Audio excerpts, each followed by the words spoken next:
कांदा आणि लसणाच्या दरात मोठी वाढ। आठवडाभरात कांद्याचा दर दुप्पट, लसूण 200 रुपये किलो।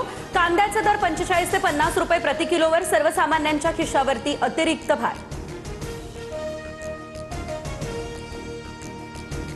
विक्रेत्यांना आता 30 दिवसांपेक्षा अधिक काळ साखरेचा साठा करता येणार नाही। अन्न नागरी पुरवठा विभागाकडून परिपत्रक जारी। 30 नोव्हेंबर 2026 पर्यंत राज्यात निर्बंध लागू। रेशन दुकानांना नियम लागू नसतील।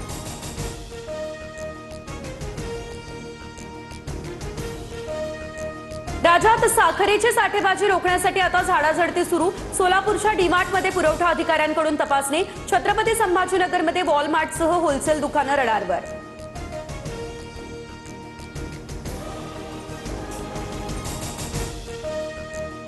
साखरेचे भाव वाढले असतानाच भर दिवसा 1.25 एकर शेतातील ऊसावरती डल्ला। पुण्याजवळच्या अष्टापूर या ठिकाणचा प्रकार। शेतमालकाच्या संमतीने ऊस कापला जात असल्याचा स्थानिकांना समज झाल्यानं प्रकार कुणाच्या लक्षात आला नाही। अज्ञात चोरट्यांविरोधात गुन्हा दाखल।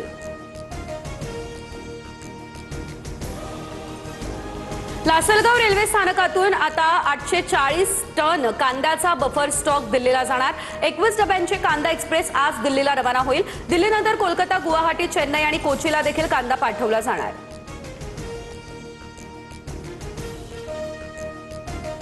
एमपीएससी कडून औषध निरीक्षक पदाची भरती प्रक्रिया रद्द। पेपरफुटीच्या आरोपांनंतर एमपीएससीचा हा मोठा निर्णय। लवकरच फेरपरीक्षा होणार असल्याची देखील माहिती।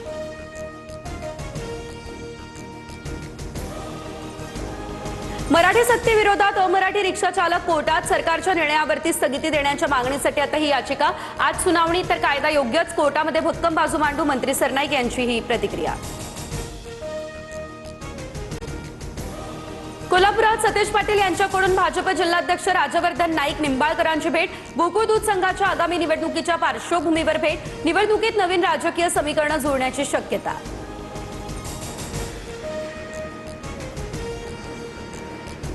लाडक्या बहिणींच्या खात्यामध्ये जुलै महिन्याचे पैसे जमा होण्यास सुरुवात। सामाजिक न्याय विभागाचे 344 कोटी वळवले। त्यानंतर हप्त्याचं वितरण सुरू। ई केवायसी नंतर लाडकी बहीण योजनेच्या लाभार्थ्यांची संख्या 1,65,00,000 वर।